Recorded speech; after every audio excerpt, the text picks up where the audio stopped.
yang memberi kita nikmat Islam iman, yang memberi kita nikmat untuk bisa berjalan di jalannya Allah Subhanahu wa taala, mengkaji tentang perkara-perkara yang menjadi batasan-batasannya manusia di dalam berakhlak kepada Allah taala, berakhlak kepada sesama manusia, ataupun juga berakhlak kepada diri kita sendiri. Semoga apa yang kita usahakan ini dipandang sama Allah taala dengan pandangan rahmatnya, dijadikan kita hamba-hamba yang terampuni dosanya, dijadikan kita hamba-hamba yang selalu dan selalu dibersihkan oleh Allah Subhanahu wa taala keadaan hati kita, keadaan pikiran kita, harta kita, serta semua yang Allah taala amanahkan kepada kita. Semoga Allah taala membersihkannya dengan sebersih-bersihnya, sehingga diangkat derajat kita di sisi Allah, sehingga tambah mulia kita di mata Allah, sehingga kita menjadi hamba-hamba yang insya Allah akan ditambahi hadiah-hadiah yang lainnya untuk hadir ke dalam kehidupan kita, sebagaimana Allah Ta'ala menganugerahkannya kepada orang-orang mulia yang terdahulu. Kita lanjutkan pembahasan kita di dalam kitab Khuluquna ila an qala al-muallif rahimahullahu ta'ala wa nafa'ana bihi bi ulumihi fid dharain amin. Nastafidu min ayyi fikrin aw hikmatin aw muhibah wa nastathmir mawahibahum. Kalau minggu yang lalu, pertemuan yang lalu kita bahas tentang ngambil faedah dari semua orang, belajar dari lisan siapapun, belajar dari orang manapun, seperti apapun keadaan mereka, seperti apapun dia, maka kalau sesuatu itu bisa kita ambil hikmahnya, maka ambil. Kalau sesuatu itu bisa kita pelajari, maka pelajari. Sebagian ulama bahkan mengatakan ambil hikmah walaupun misalkan hikmah itu keluar dari mulut anjing sekalipun. Jadi kalaupun misalkan anjing itu ngomong dan keluar dari lisannya ini sesuatu yang berfaedah, ambil. Tapi nggak perlu salaman juga. Karena anjing ngomong bagus, langsung Ustaz, salaman wala-wali, gak usah seperti itu juga. Jadi istilahnya ini ibarat bahwasanya kita itu bisa belajar dari siapapun, bisa belajar. Yang penting apa?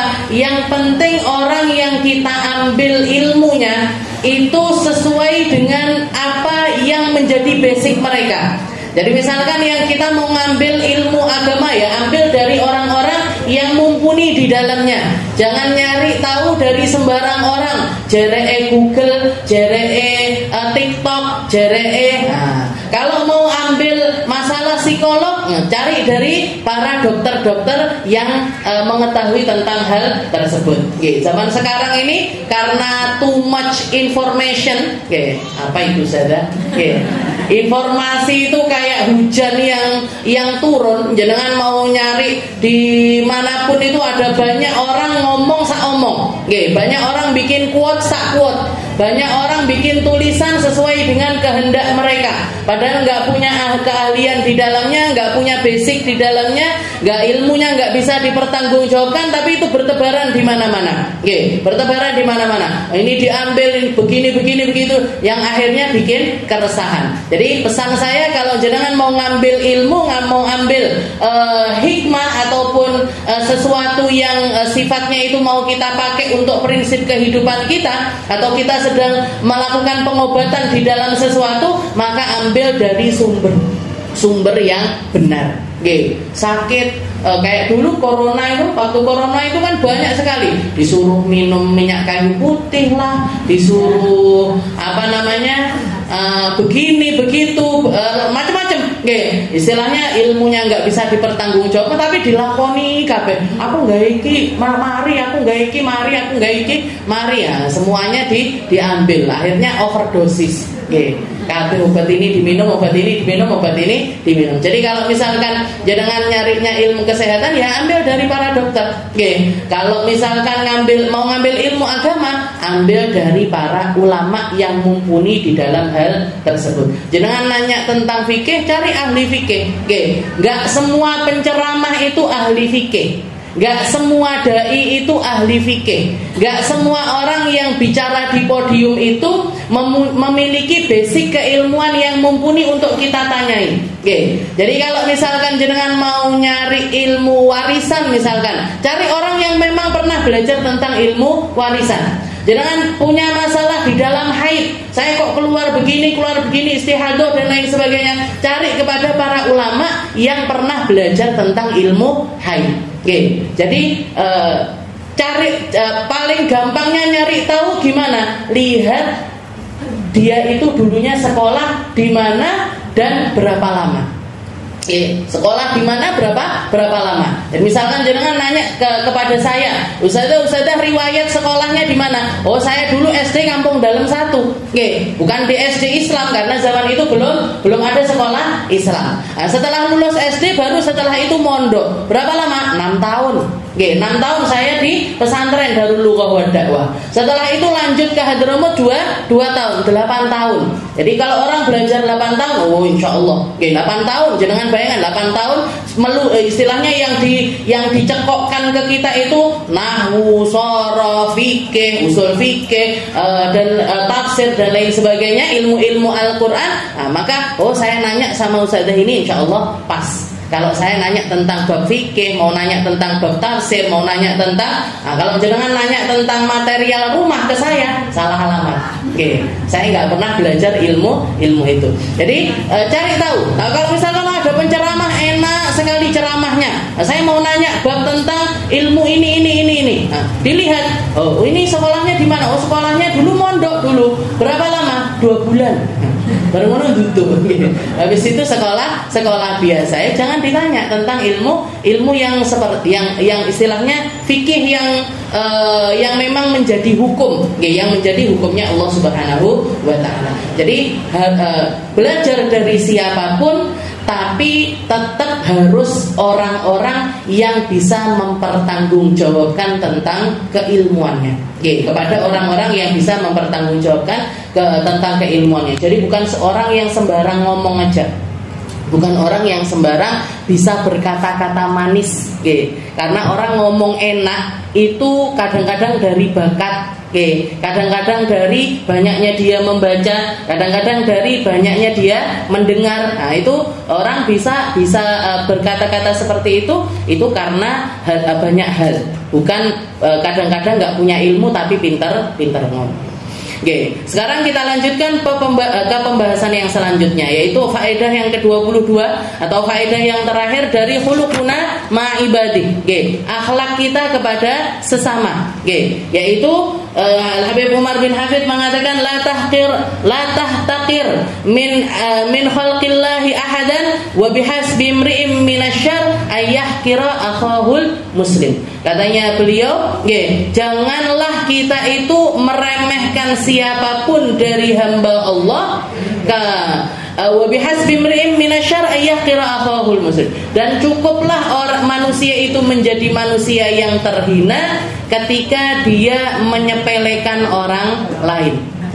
Jadi la tahtakir min khalqillahi ahad. Jangan pernah meremehkan siapapun, bahkan jangan pernah meremehkan apapun dari makhluk-makhluknya Allah Ta'ala. Mau itu dari kalangan manusia, mau itu dari kalangan jin, mau itu dari kalangan hewan, tumbuhan dan lain sebagainya. Jangan pernah meremehkan dari makhluk-makhluknya Allah Ta'ala. Pandang mereka sebagai dengan cara bukan bagaimana bentuknya, bukan seperti apa keadaan mereka, tapi lihatlah siapa yang menciptakan mereka. Siapa yang menciptakan mereka. La tahtakir min khalqillahi ahadan. Jangan meremehkan makhluknya Allah Ta'ala satupun di antara mereka. Kenapa? Karena memandang orang lain dengan pandangan hina itu bukan sesuatunya yang hina, tapi menunjukkan tentang kehinaan dirinya sendiri. Orang ketika meremehkan orang lain bukan tentang yang diremehkan, tapi tentang yang meremehkan ini berarti cara pandang dia hina, keadaan hatinya dia hina, keadaan dirinya yang hina. hina. Nggih, orang ketika meremehkan sesuatu, alah iki gelas paling regane piro, nggih. Alah jilbab ibu kuwi paling lek dadi jilbabku iso dadi 10, nggih, misalkan. Rumahnya orang. Jadi istilahnya ngeremehin seseorang, ngeremehin makhluknya Allah Ta'ala, mau itu manusia ataupun makhluk yang lainnya, itu dia sedang menunjukkan aib dirinya sendiri. Berarti dia yang sedang terhina di sisi Allah Subhanahu wa Ta'ala, dia yang sedang jatuh di sisi Allah Subhanahu wa Ta'ala. Makanya jangan pernah meremehkan orang, apalagi sampai dibarengi dengan kalimat-kalimat yang keluar. Jadi mandang orang lain dengan pandangan rahmat, dengan pandangan hina, itu sudah haram hukumnya. Kalau ditambahi dengan komentar-komentar yang keluar dari lisannya, Allah Ta'ala menjanjikan hal yang sama akan menimpa diri orang tersebut. Ma'ayyara ahadun, katanya Nabi Muhammad SAW mengatakan, tidaklah seseorang itu meremehkan orang lain. Ayyar, ya, ayyar itu ngomong buruk tentang seseorang, istilahnya walaupun nggak di depan orang tersebut. Ma'ayyara ahadun illa, katanya Nabi Muhammad, seseorang yang menghina orang lain, dia tidak akan mati kecuali dia akan melakukan seperti apa yang dia hinakan. Dia tidak akan mati kecuali waqa'a mithlahu. Dia nggak akan mati kecuali hal yang sama akan menimpa diri orang tersebut. Ngeremehin orang yang belum menutup aurat, misalkan ngaji sakmono suwine panggah ora jilbaban misalkan. Atau misalkan ngelihat ada orang, tetangga kita nggak elek wong ngaji, insyaallah jilbaban kabeh. Orang-orang yang di jalan-jalan atau tetangga-tetangga kita atau orang-orang sekitar kita ngeremehin, keluar dari lisannya kalimat-kalimat yang seperti itu, orang ini nggak akan dimatikan sama Allah Ta'ala kecuali hal yang sama akan menimpa dirinya. Makanya ngelihat orang mau istilahnya dia itu keadaannya bagaimana, dia itu hidupnya caranya seperti apa, dia itu bolak-balikkan keadaannya bagaimanapun, jangan sampai keluar dari lisan kita kalimat-kalimat hinaan. Kalaupun nggak kalimat-kalimat, jempolnya ditahan, Bu. Delok orang, kelakuannya orang-orang di media sosial, jangan pernah kita ngetik hal-hal yang menghina tentang orang tersebut. Kenapa? Janjinya Nabi Muhammad, orang ini nggak akan mati kecuali hal yang sama akan menimpa dirinya. Ngelihat artis-artis jilbaban, dibuka jilbaban buka jilbaban atau misalkan orang nikah, heboh sekali pernikahannya, keluar kata-kata, paling barikio pegatan, istilahnya kalimat-kalimat yang seperti itu. Orang ini yang sampai keluar kalimat itu, katanya Allah Ta'ala nggak akan mati kecuali orang lain akan menghina dia dengan cara yang sama. Jadi makanya diempet. Pertama berarti sebelum lisan yang kita jaga, apa yang dijaga? Pandangan mata, Bu. Ngelihat orang dengan segala kelakuannya, dengan segala hal yang terjadi di dalam hidupnya, jangan pernah menganggap diri kita lebih baik daripada orang tersebut. Jangan pernah menganggap diri kita ini lebih mulia, lebih tinggi, lebih patut untuk dihormati ketimbang orang tersebut. Seburuk-buruk apapun keadaan mereka, jangan pernah merasa diri kita lebih tinggi dibandingkan mereka. Mandang itu aja hukumnya sudah haram. Mandang orang lain dengan pandangan hina itu sudah hukumnya adalah haram. Kalau ditambahi dengan kalimat-kalimat nyinyir, makanya bahasanya ayyaro. Mungkin nyinyir itu diambil dari bahasa Arab. Ayyaro yu'ayyir. Ayyaro yu'ayyir. Nyinyir. Ojo gampang nyinyir. Dadi ndelok wong nyapa Bu, ngelihat orang ngapain aja, yuk jungkel. Jungkel dia nanti suatu saat. Orang ini jatuh keplecok dia nanti kok salah. Itu yang namanya hal seperti itu menjadi sesuatu yang sudah menjadi ketetapannya Allah Subhanahu wa Ta'ala. Jadi jangan suka nyinyir. Wa bihasbi mir'in minasyarr ayyaqra akhahul muslim. Katanya beliau cukup, perkataannya Nabi yang mengatakan cukup orang itu adalah orang rendahan, cukup bagi seseorang itu memiliki kerendahan di dalam dirinya ketika dia meremehkan hamba Allah Ta'ala yang lainnya. Saya cerita ini entah di sini atau di mana, tapi ada satu kisah di zaman salaf dulu, di zaman salafun saleh, ada orang, ada satu orang ulama besar, pengajian, kalau ngaji itu banyak orang terpesona dengan kajiannya dia, banyak orang menghormati dia karena keilmuannya, karena keindahan akhlaknya, karena kebaikannya dan lain sebagainya. Dia istilahnya orang alim luar biasa, orang alim luar biasa. Pas lagi duduk-duduk di terasan rumah, ngelihat ada cicak di dinding, cicak di dinding, kelihatan ada cicak. Tahu-tahu di dalam hatinya ini terbesit pikiran, terus keluar dari lisannya, nyapa toh Gusti Allah ya sedene kok dadak nyiptakne cicak. Ngapain sih Allah Ta'ala ini nyiptain cicak? Kayak nggak ada faedahnya sama sekali. Cuman ngotor-ngotorin dinding rumah. Nanti kalau dia berak, kita yang repot bersih-bersih.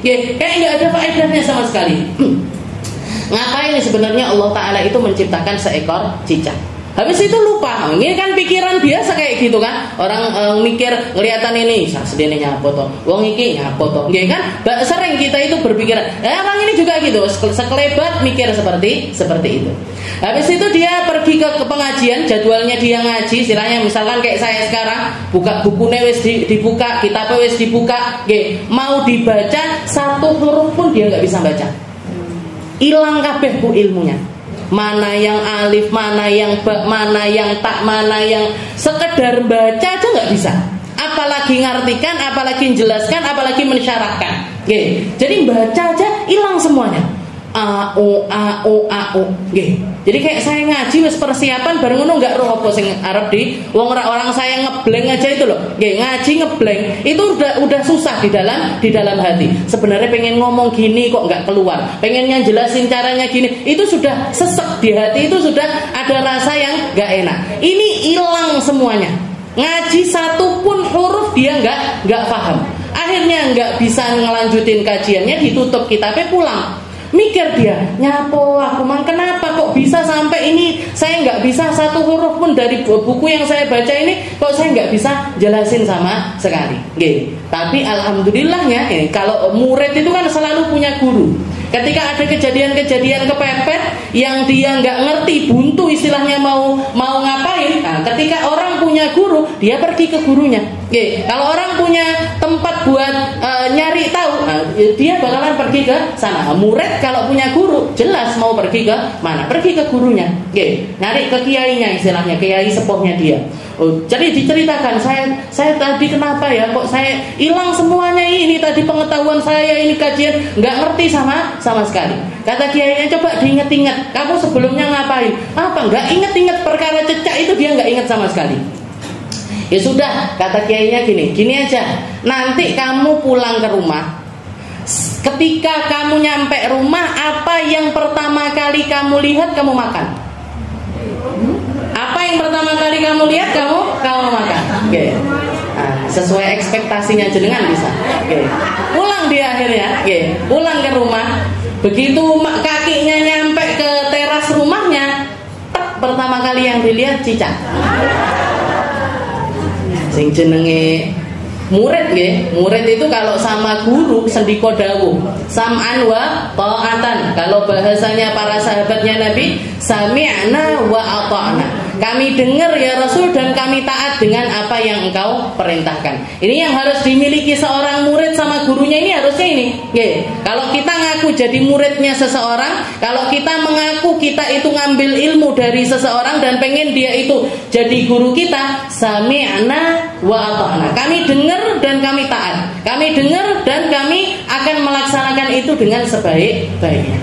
Begitu masuk rumah sudah pakai babi-bu, diambil cicaknya langsung dimakan. Gak ada diiris dhisik, dioseng-oseng, dibumboni, dikasih penyedap, enggak Bu, langsung dimakan. Begitu langsung dimakan, balik semuanya ilmunya. Begitu dimakan balik semua ilmunya. Jangan nggak usah nanya, saja hukumnya makan cicak memangnya apa? Ini hal khusus, ini keadaan khusus, karena Allah Taala ingin memberikan berbagai macam ilmu yang lainnya kepada hamba ini lewat perkara tersebut. Dan ini dilakukan dengan kepatuhannya kepada gurunya. Begitu dimakan langsung kembali semua ilmunya. Dari situ dia sadar bahwasanya ilmu yang jadi kebanggaannya dia, sesuatu yang dia nyarinya bertahun-tahun dengan kepayahan, dengan kesulitan, dengan tirakat dan lain sebagainya, ternyata harganya di sisi Allah Ta'ala nggak lebih dari ciptaannya seekor cicak. Ambek cecak loh, saya larang cecak. Sama cicak ini ya, dengan ciptaannya Allah Ta'ala yang namanya cicak, ini ilmunya orang ini tadi gak sebanding dengan hal tersebut. Ketika apa? Ketika ilmunya dia tidak menjadikannya orang yang merasa dirinya itu rendah dibandingkan hamba-hamba Allah Ta'ala yang lainnya. Ketika sudah muncul bibit-bibit sombong, ketika sudah muncul bibit-bibit pongah, ketika sudah muncul bibit-bibit rasa lebih dibandingkan orang lain, maka ilmunya ini jadi percuma. Ilmunya ini gak ada faedahnya, ilmunya ini gak ada nilainya di sisi Allah Ta'ala. Kamu punya ilmu sebanyak apapun, kalau gak membuat kamu itu menjadi hamba yang seperti yang aku inginkan, dengan kebaikannya, dengan keikhlasannya, dengan ketulusannya, gak ada faedahnya semuanya.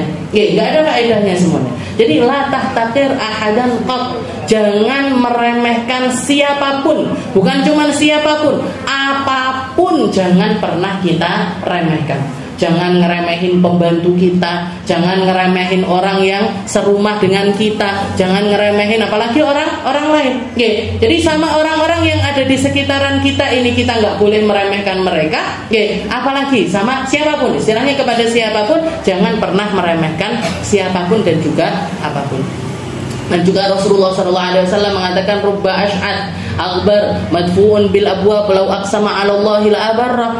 Kalian ini enggak pernah tahu siapa hamba yang paling mulia di sisi Allah. La tuzakku anfusakum huwa a'lamu biman ittaqa. Katanya Allah Taala di dalam Al-Qur'an, dia Allah Taala la tuzakku anfusakum. Kalian Pak, wahai para manusia, jangan merasa paling bersih, jangan merasa lebih tinggi dibandingkan yang lainnya. Jangan kamu itu menganggap Allah Ta'ala itu kasih sama aku, Allah Ta'ala itu merawat aku dan gak merawat yang lainnya, Allah Ta'ala memuliakan aku dan gak memuliakan yang lainnya, Allah Ta'ala meninggikan aku dan tidak meninggikan yang lainnya. La tuzakku, jangan punya perasaan yang seperti itu.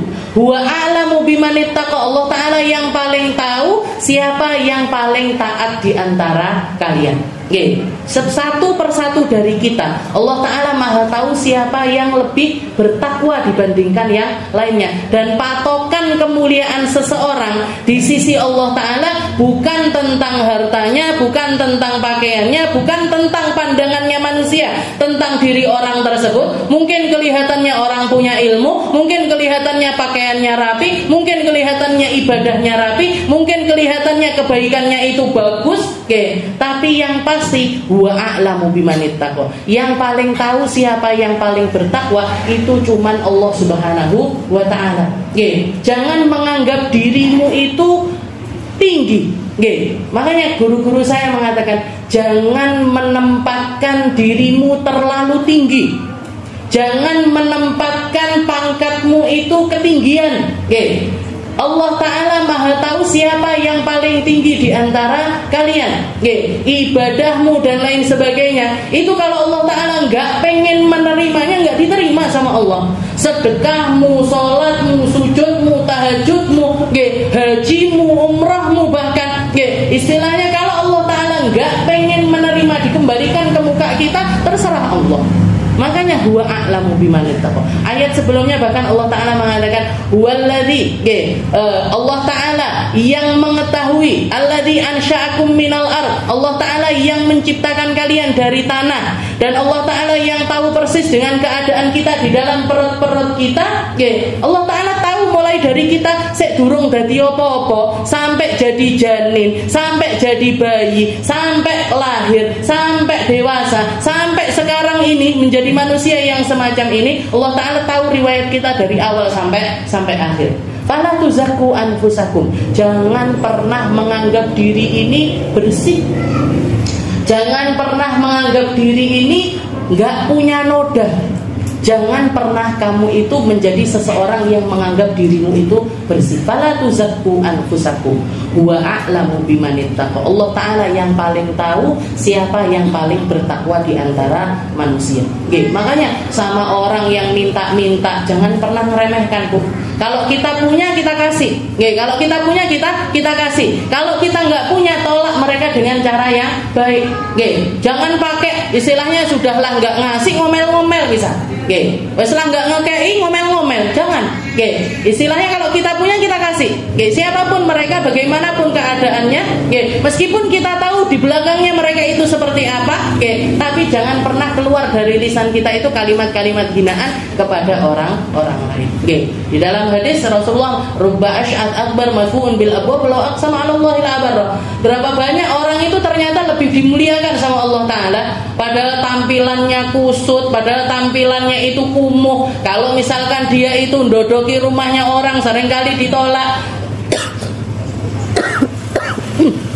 Kalau dia minang anaknya orang, seringkali ditolak sama manusia.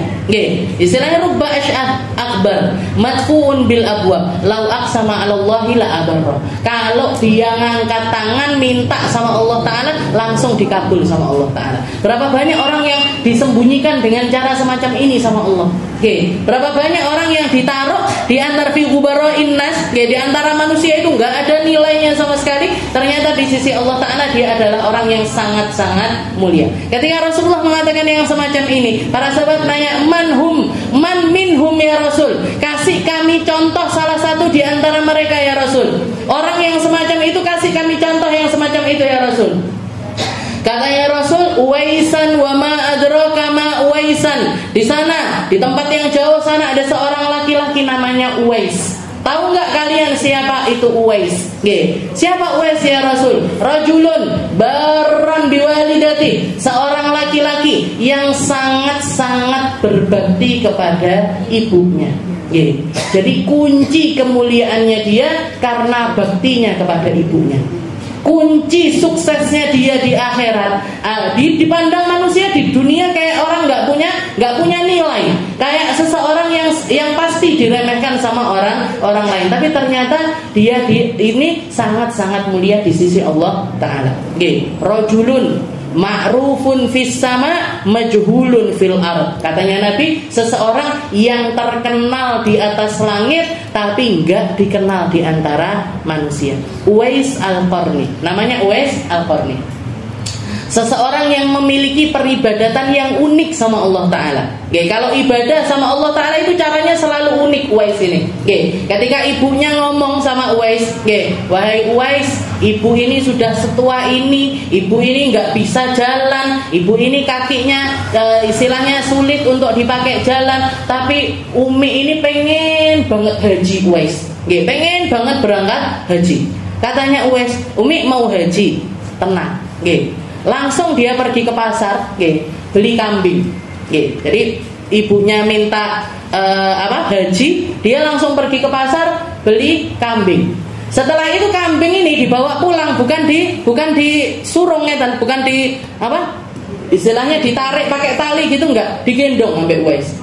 Orang sak pasar heboh delon Uwais, aneh-aneh. Beli kambing bukannya ditarik tapi digendong. Setelah itu apa? Setiap pagi, setiap sore, dia itu jalan dari hutan balik lagi ke rumah, ke hutan lagi balik ke rumah, hutan lagi balik. Ini sama gendong kambingnya tadi. Jadi dino-dino gendong kambing. Pergi pulang, diketawain setiap kali pergi, diketawain sama tetangga-tetangga, diketawain. Tapi dia nggak ngaruh, sama omongannya orang dia nggak ngaruh sama sekali. Begitu datang waktu haji, musim haji, mungkin 2 bulan, 3 bulan sebelum masuk bulan Dzulhijjah, udah nyiapin segala macam, bilang sama ibunya, ayo Bu, sekarang kita berangkat. Kemana Uwais berangkat haji? Mana kok bisa kita berangkat haji sekarang? Bisa. Punggung dan juga tanganku sudah kuat untuk gendong ibu. Setiap hari itu jadi dia latihan, latihan gendong kambing. Nanti kadang di tangan, kadang di punggung, digendong di atas punggungnya, latihan gendong ibunya. Dari Yaman ke Mekah, Bu, bayangkan. Dari Yaman ke Mekah jalan kaki sama gendong ibunya. Nanti capek istirahat ditaruh, digendong lagi, ditaruh lagi, digendong lagi, ditaruh lagi, digendong lagi. Sampai nyampe Mekah, tawaf gendong ibunya, sa'i gendong ibunya, ngelempar jumroh gendong ibunya, melakukan ritual haji dari awal sampai akhir sambil gendong ibunya. Itu Uwais Al-Qarni. Makanya katanya Nabi, baran biwalidati, seseorang yang sangat-sangat berbakti kepada ibunya. Itu kunci pandangannya Allah Ta'ala. Itu menjadi kunci pandangannya Allah Subhanahu wa Ta'ala kepada hamba tersebut. Kalau doa juga unik. Ya Allah, saya kena penyakit kusta, saya kena penyakit belang sebadan, ya Allah. Saya minta sembuhkan saya. Katanya Nabi, lau aqsama 'ala Allahi la abarra. Uwais ini punya doa yang mustajab. Minta apa-apa dikabul sama Allah Ta'ala. Minta apa-apa dikabul sama Allah. Dia doa, ya Allah, sembuhkan saya dari penyakit ini, sembuhkan saya dari penyakit lepra ini, penyakit belang ini, tapi sisakan gini. Saat tutup botol ini sisakan, taruh di sini ya Allah. Sisakan di sini bawah kelek saya. Kenapa? Biar nanti kalau saya lupa-lupa nggak syukur, tak delok kelekku eling neh, tak delok neh keleke eling neh. Ingat, kalau pernah dikasih sakit sama Allah Ta'ala, setelah itu disembuhkan juga oleh Allah Subhanahu wa Ta'ala. Biar apa? Biar tetap bersyukur, biar tetap terima kasih, biar tetap tahu diri kalau saya ini hanya seorang hamba yang kalau Allah Ta'ala pengen ngasih sakit dikasih sakit, kalau Allah Ta'ala pengen nyembuhkan disembuhkan. Biar saya ingat terus dengan hal itu, kasih sisakan sekecil ini, sebiji, satu koin, di bawah ketiak saya. Itu yang diminta sama, permintaan yang simpel sama Allah Ta'ala. Permintaan yang luar biasa menunjukkan penghambaannya kepada Allah Subhanahu wa Ta'ala. Ketika ditawari sama Sayyidina Umar bin Khattab untuk dikasih uang, untuk dikasih pakaian, untuk dikasih perbekalan ketika beliau ini mau melanjutkan perjalanan, katanya Uwais Al-Qarni, inna liya arba'u darahim ya Amirul Mukminin. Ini saya punya uang 4 dirham wahai Amirul Mukminin. Saya punya uang ini 4 dirham. 4 dirham itu mungkin kalau sekarang 100.000 atau 150.000. Saya punya uang 4 dirham ini wahai Amirul Mukminin, dan saya nggak tahu, apakah saya akan bisa menghabiskannya atau saya akan mati duluan dan 4 dirham ini belum habis. Jadi kematian itu selalu ada di pandangan matanya Uwais Al-Qarni. Saya punya 4 dirham ini, dari gaji saya yang gembalain kambingnya orang-orang, saya digaji 4 dirham, dan saya nggak ngerti apakah saya yang akan mati duluan sebelum uang ini habis, atau uang ini akan istilahnya, atau saya dikasih kesempatan untuk menghabiskan uang 4 dirham ini. Kalau pakaian wahai Uwais, saya punya baju ini wahai Amirul Mukminin, baju yang saya pakai ini, saya nggak tahu apakah saya akan tetap memakainya sampai dia lusuh, atau dia belum sempat lusuh dan saya sudah mati duluan. Atau saya sudah mati duluan. Ya Amirul Mukminin, inna baina yadaina, wahai Amirul Mukminin, sesungguhnya di hadapan mata kita itu ada perjalanan yang sangat jauh, terjal, sulit, gak akan bisa dilampaui kecuali al-muhifun, kecuali oleh orang-orang yang mengentengkan dirinya. Ngentengin dirinya, yang akan bisa melaluinya dengan cara yang bakalan selamat sampai akhir itu al-mukhifun, mereka-mereka yang diringankan sama Allah Subhanahu wa Ta'ala. Diringankan apanya? Diringankan hisabnya, diringankan tanggungannya, diringankan keburukannya, diringankan segalanya, mereka yang akan lulus.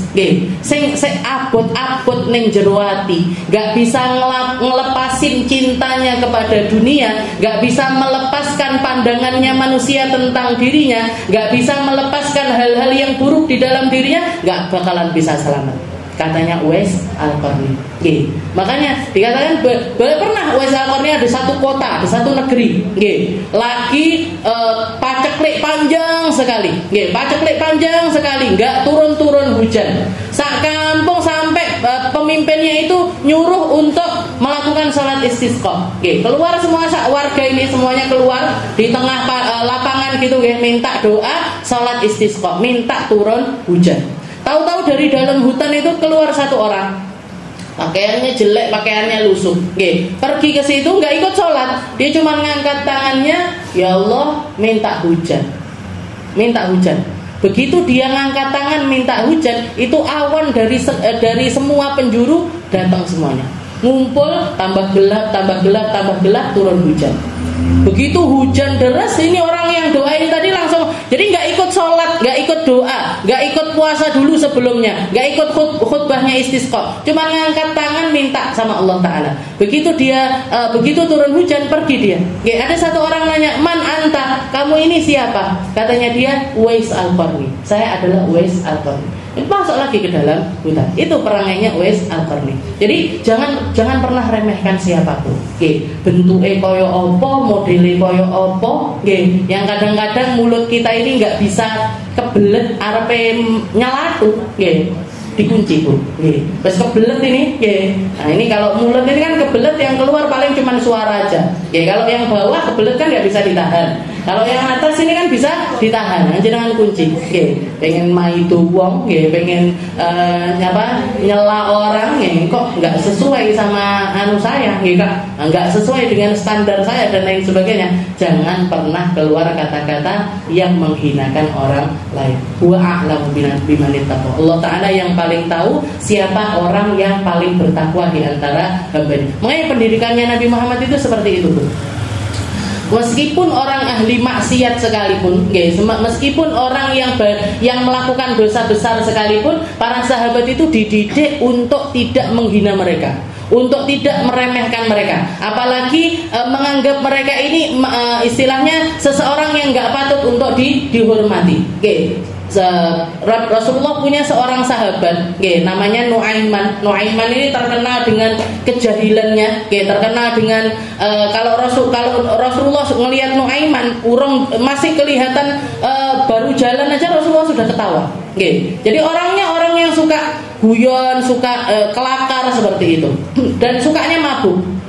Sukanya itu mabuk-mabukan, sukanya minum khamr. Nanti dihukum sama Rasulullah, dicambuk, balenin neh, dicambuk lagi, balenin neh, dicambuk lagi, balenin neh. Sampai dikatakan, ada yang mengatakan si Nuaiman ini sepanjang hidupnya pernah dicambuk hukuman khamr, hukuman minum khamr sama Rasulullah itu sampai 50 kali cambukan.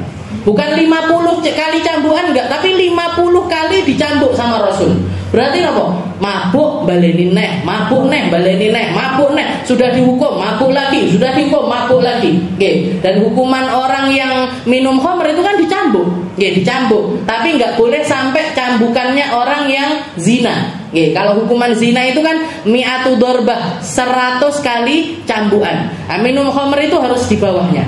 Makanya Imam Malik, Imam Abu Hanifah mengatakan hukuman cambuknya orang yang minum khamr itu 80 kali cambukan. Kalau Imam Syafi'i mengatakan 40 kali cambukan. Dicambuk pakai pakai kayu, pakai kayu, terus nggak boleh ada penghalangnya seperti itu dicambuk. Jadi Nuaiman ini dicambuk balenina, minum khamr lagi, dicambuk lagi, minum khamr lagi. Nah, dikatakan sampai pernah Rasulullah itu ngasih hukuman yang agak berat. Para sahabat itu disuruh melemparkan debu ke badannya si Nuaiman ini.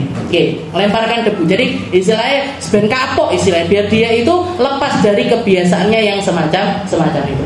Nah, salah satu di antara sahabat itu ada yang melemparkan debu sambil ngelaknat si Nuaiman. Laknatullah alaik. Semoga Allah Ta'ala menurunkan laknatnya kepadamu. Semoga Allah Ta'ala menurunkan murkanya kepadamu. Semoga kamu ini panggah baleni, dicambuk, dingenek, panggah bolan baleni. Istilahnya saking gregetannya dia keluar kata-kata yang semacam itu. Ditegur sama Rasul. Katanya Rasulullah, la tal'anhu, jangan kamu laknat dia, fa innahu yuhibbullah wa rasuluh. Karena walaupun dia seperti ini, dia itu cinta kepada Allah, dia itu cinta kepada Rasulullah. Ya, dia itu punya di dalam hatinya itu kecintaan sama Allah, kecintaan sama Rasulullah itu dia punya meskipun keadaannya semacam ini. Okay. Jadi Rasulullah didikannya seperti itu. Ketika ada seorang sahabat, ketika Rasulullah ngelempari pezina, ada satu orang yang berzina, perempuan, datang kepada Rasulullah untuk minta dihukum.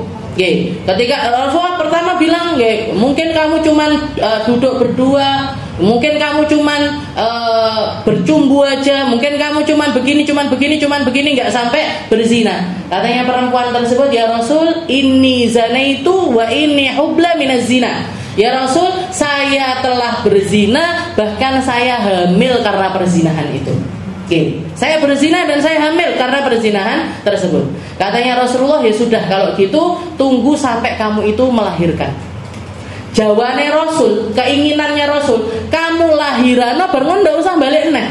Pergi aja rawat anakmu.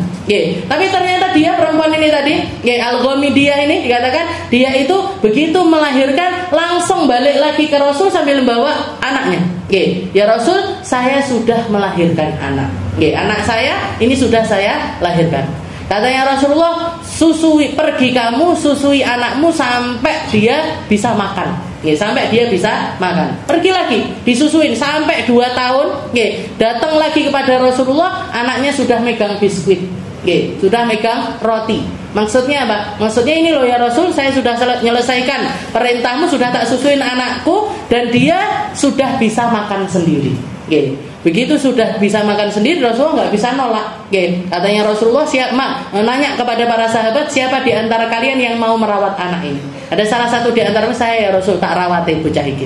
Dirawat, ibunya langsung dieksekusi, langsung istilahnya dihukum. Dan karena dia perempuan yang sudah pernah menikah, jadi udah punya suami tapi zina, atau sudah pernah menikah tapi berzina, maka hukumannya adalah dirajam. Dirajam itu Bu, dimasukkan ke tanah sampai seperut. Setelah itu orang-orang sak Madinah disuruh berkumpul bawa batu, nggak boleh besar sekali karena kalau besar sekali timpuk langsung mati, nggak boleh. Nggak boleh kecil sekali karena itu nanti akan sangat menyakitkan orang tersebut. Jadi batu sebesar ini, batu sedengan itu Madinah disuruh melempar, tak sampai mati.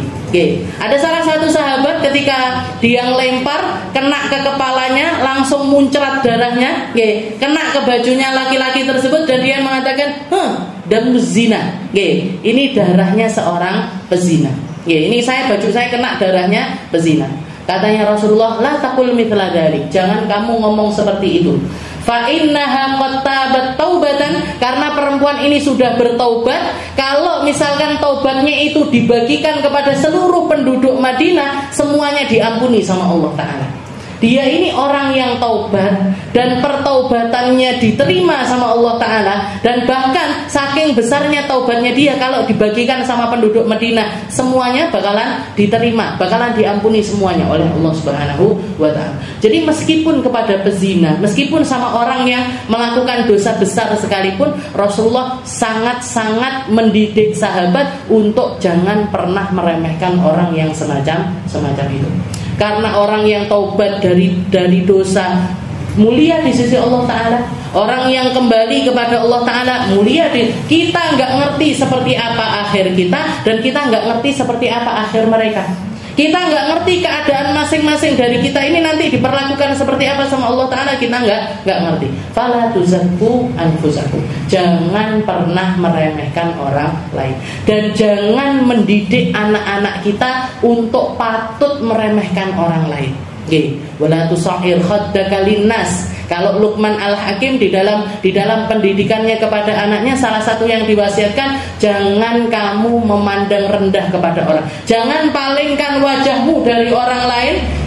Orang malingin wajahnya atau nggak mau ngelihat orang, nggak mau memandang orang, nggak mau ngereken orang, itu kan karena merasa dirinya lebih mulia dibandingkan orang tersebut. Rasulullah SAW, Bu, satu-satunya teguran langsung dari Allah Ta'ala yang istilahnya sifatnya itu membuat malu Nabi Muhammad itu karena Rasulullah meremehkan orang. Salah seorang sahabatnya namanya Abdullah bin Ummi Maktum, buta, nggak bisa ngelihat, buta nggak bisa ngelihat, tapi masuk Islam awal. Ketika Rasulullah lagi duduk sama para pemuka Quraisy, ada Abu Jahal, ada Umayyah bin Khalaf dan lain sebagainya, para petinggi-petinggi Quraisy. Maksudnya Nabi ini kalau saya ngobrol sama petinggi-petingginya, terus nanti mereka masuk Islam, ini anak buahnya kan lebih gampang untuk digiring. Jadi kalau misalkan saya ngomong sama petinggi-petinggi, nanti tinggal mereka ini punya rakyat, punya bawahan. Nah, ini bawahannya lebih gampang untuk ditarik masuk ke dalam agama Islam. Ketika Rasulullah lagi ngobrol serius seperti itu, datang Abdullah bin Ummi Maktum minta diajarin satu perkara Islam sama Nabi. Padahal dia sudah Islam. Maksudnya Rasul, kowe engko sik ae. Kamu jangan nyela-nyela omonganku, ini omongan penting ini. Saya lagi ngobrol sama orang-orang penting, jangan kamu turun langsung tegurannya dari Allah. Abasa wa tawalla. Wahai Muhammad, kamu bermuka masam dan kamu berpaling dari orang ini. Wahai Muhammad, kamu muka masam sama seseorang yang dia itu mulia bagiku. Abasa wa tawalla anja'ahul a'ma. Wa ma yudrika la'allahu yazakka. Katanya Allah Ta'ala, wahai Muhammad, kamu berpaling, kamu bermuka masam dari seorang laki-laki buta. Makanya dikatakan sejak turun ayat tersebut, setiap kali Rasulullah melihat Abdullah bin Ummi Maktum, Rasulullah langsung berdiri dipaluk. Disediakan bleber, ridaknya itu dibleber, setelah itu didudukkan sama Rasul di tempat tersebut. Katanya Rasul, dia adalah orang yang membuat aku ditegur sama Allah Ta'ala dari atas 7 langit. Berarti apa? Berarti orang ini punya kemuliaan di sisi Allah Ta'ala. Jadi makanya Rasulullah saja itu ditegur gara-gara berpaling kepada seseorang. Wala tusahhir khaddaka linnas. Katanya Luqman Al-Hakim, wahai anakku, jangan kamu jadi orang yang banyak mengacuhkan orang lain.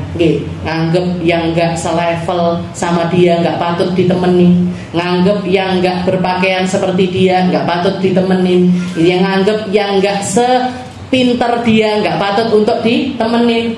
Jadi pilah-pilih pertemanan, pilah-pilih pertemanan itu boleh kalau alasannya benar. Kalau alasannya benar, misalkan ada temennya yang omongannya nggak baik, memang harus tapi alasannya bukan semata-mata karena ngeremehin orang itu, enggak. Jadi kita ini sebagai seorang ibu punya tanggung jawab seperti itu. Punya tanggung jawab untuk enggak mendidik anak-anak kita untuk menjadi orang-orang yang pilah-pilih karena sesuatu yang diremehkan sama Allah Ta'ala. Masalah materi dan lain sebagainya. Wala tusa'ir khaddaka linnas. Setelah itu wala tamshi fil ardi maraha. Jangan kamu berjalan di atas muka bumi ini dengan cara yang sombong. Innallaha la yuhibbu kulla mukhtalin fakhur. Allah Ta'ala enggak senang sama orang sombong, Allah Ta'ala enggak senang sama orang yang arogan. Dulu saya pernah punya teman, didikan ibunya ini yang didik. Anak-anaknya ini kalau misalkan jalan itu antara dagu sama dadanya harus segini.